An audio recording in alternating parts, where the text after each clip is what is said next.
Saudações a todos os que acompanham o CovaCast.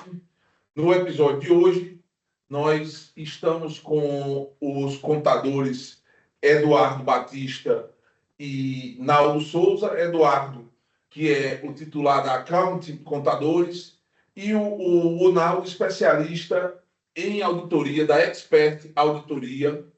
São escritórios que têm uma tradição na prestação de contas das instituições do terceiro setor aqui no Distrito Federal e estão aqui hoje conosco para discutir a prestação de contas dessas entidades aos diversos órgãos de controle. Gostaria de saudar e agradecer a presença de ambos e passar para eles se apresentarem. Boa tarde a todos. Boa tarde, Dr. Kildre. Eu sou Eduardo, sou sócio da Account Contadores. Nós trabalhamos no terceiro setor desde 2010 e temos alguns clientes em comum com o Dr. Kildre. Trabalhamos com prestação de contas junto à Secretaria de Educação, ao Ministério Público e aos demais órgãos reguladores. E viemos aqui para bater esse papo com o Dr. Kildre, com o Naldo, que trabalha na parte de auditoria, para trazer conteúdo aí para os diretores, os dirigentes e demais pessoas que trabalham aí no terceiro setor. Boa tarde, doutores. É um prazer estar aqui no CovaCast. Eu sou contador de formação, estou também no curso de Direito, né? Graduando, tenho 2 especializações e sou especialista em auditoria do terceiro setor. Já tenho aí uns 10 anos que eu estou nesse mercado, fazendo auditoria em prestação de contas, e hoje estou aqui para colaborar aí, quem sabe, esclarecer algumas dúvidas que possa ser importante aí para os gestores das entidades do terceiro setor.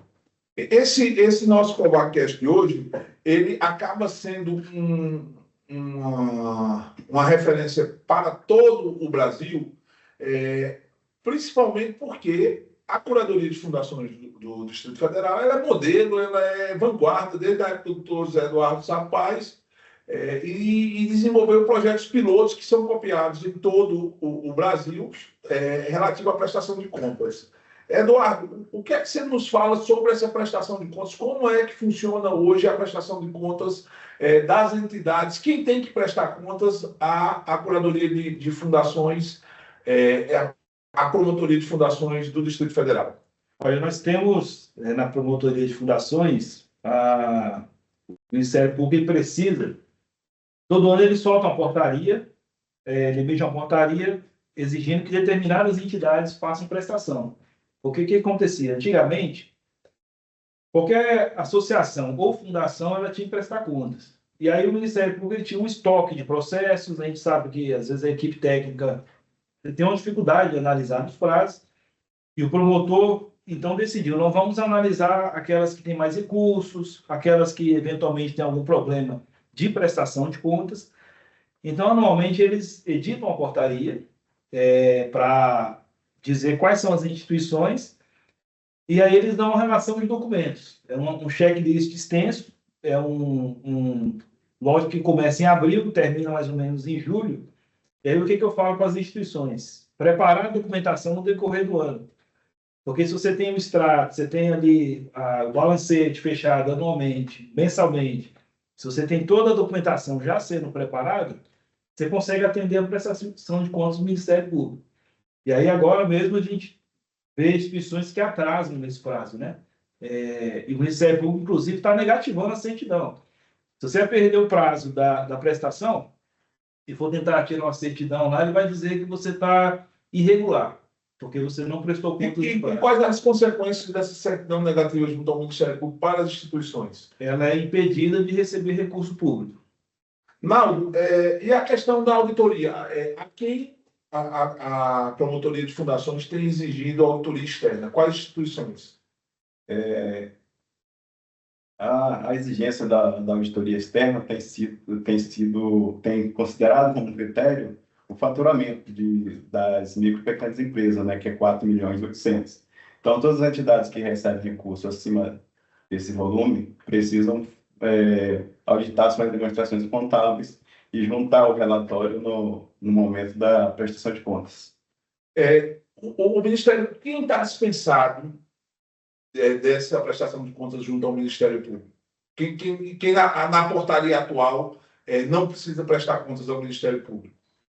Na verdade, eles fazem o contrário. Eles pegam as instituições que recebem, eles não têm uma linha de corte, mas 6 milhões por ano, 8 milhões por ano. Sempre de verba pública, né? Verba pública. Certo. E algumas instituições que estão com termos de ajustamento de conduta vigentes.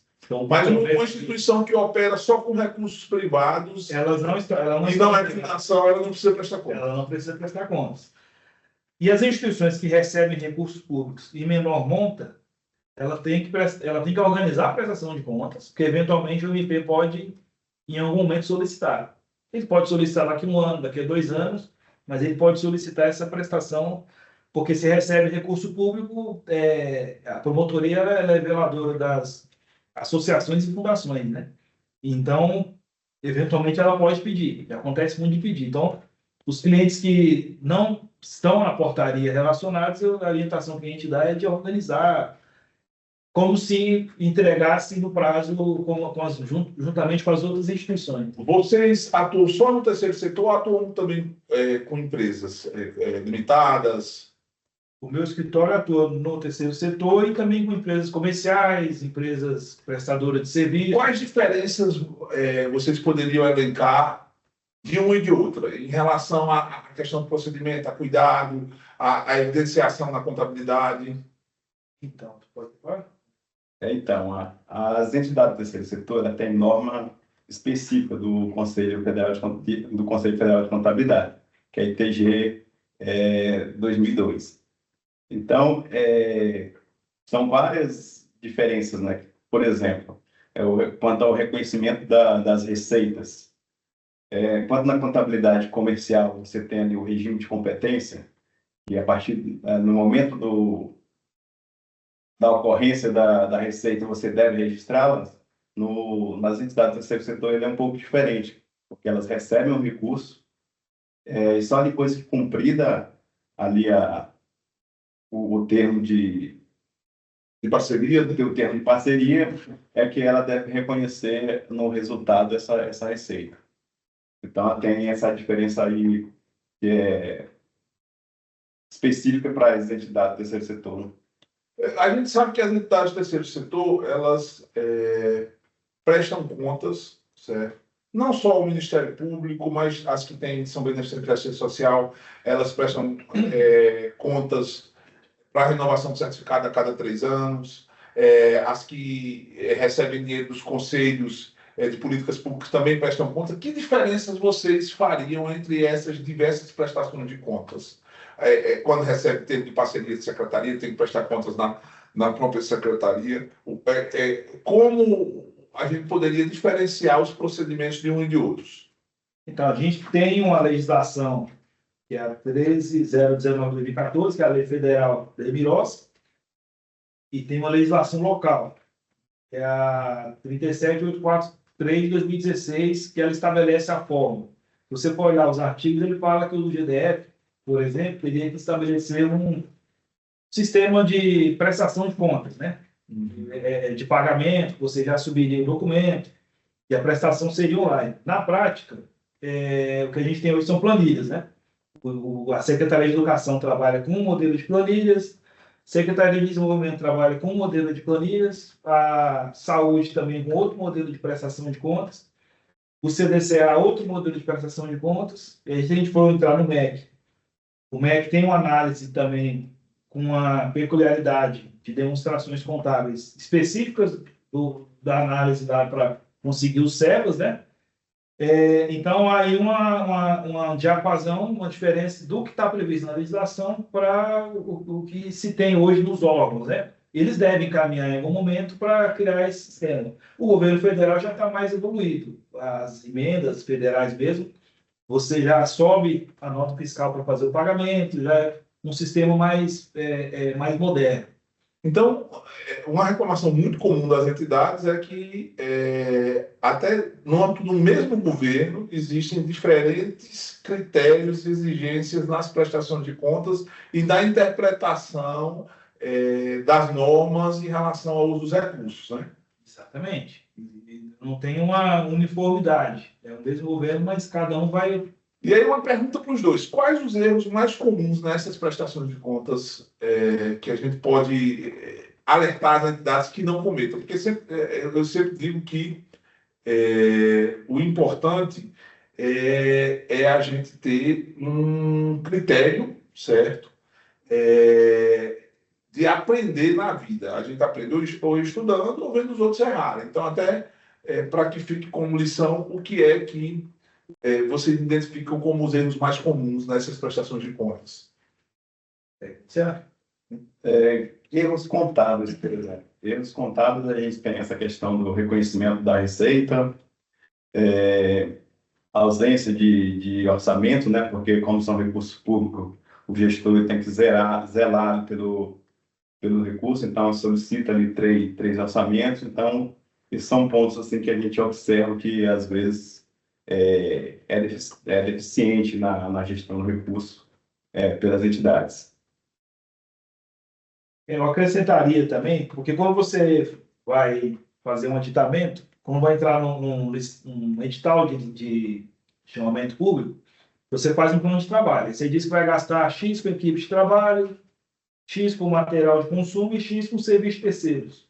Então, o plano de trabalho é como se fosse a Bíblia do gestor ali. Ele tem que seguir.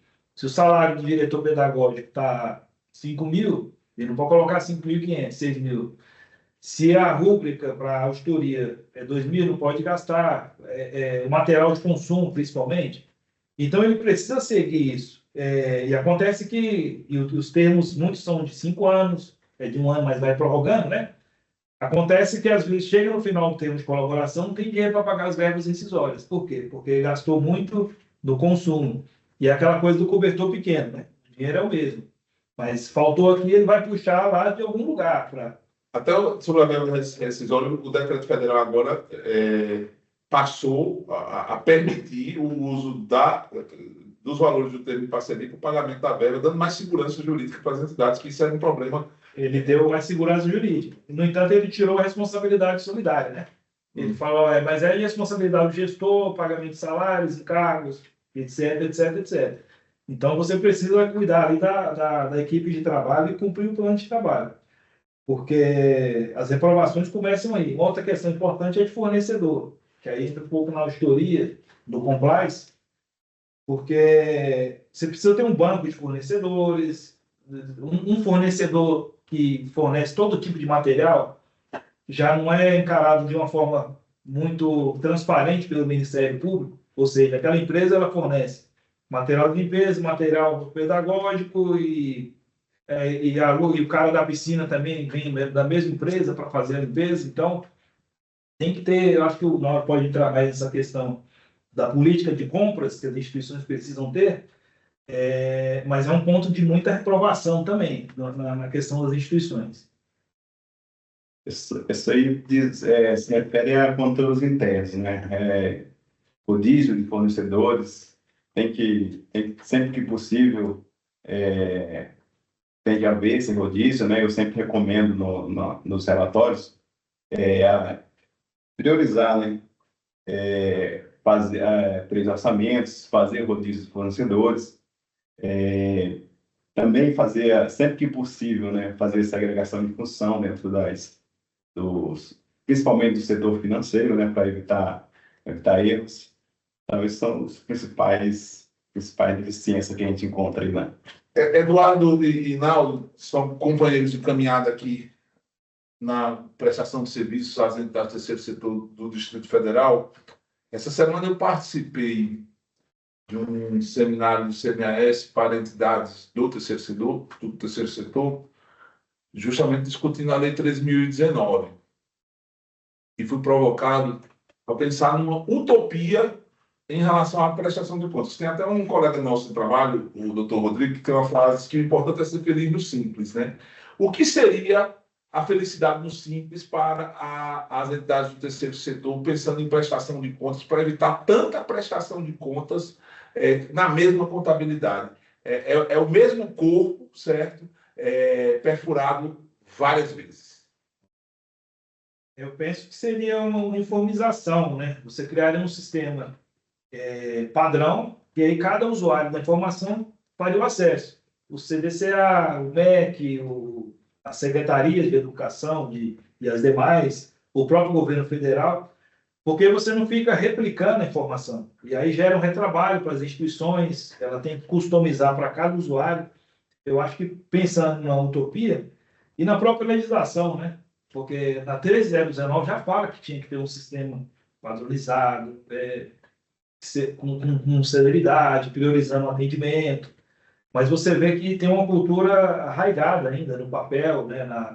No meu jeito, né? Então, eu penso que pode caminhar para isso, né? E a gente precisa ter esperança, né? Senão a gente não faz nada na vida, para perseguir e provocar os nossos gestores, nossos governos, né? Para alcançar essa utopia. Então, pensando aí nessa utopia, eu acredito que muitos dos dados produzidos na contabilidade de uma entidade, elas já estão disponíveis, não é? Através do sistema SPED, poderia ter aí uma central de balanços, ou até mesmo um sistema semelhante ao do TSE, né, da prestação de contas dos partidos políticos. Eu acredito que seria uma ideia interessante. Os órgãos fiscalizadores já poderiam ter acesso à contabilidade através do sistema SPED, e aí ficaria pendente ali somente a questão da apresentação da documentação de cada convênio, e acredito que, se fosse disponibilizado digital, facilitaria tanto para quem vai prestar contas, quanto para quem vai tomar essas contas. Doutores, eu agradeço. Com essa pergunta, a gente encerra o nosso programa de hoje e agradeço a presença e os esclarecimentos e convido a todos, na semana seguinte, nós teremos um novo COBACast.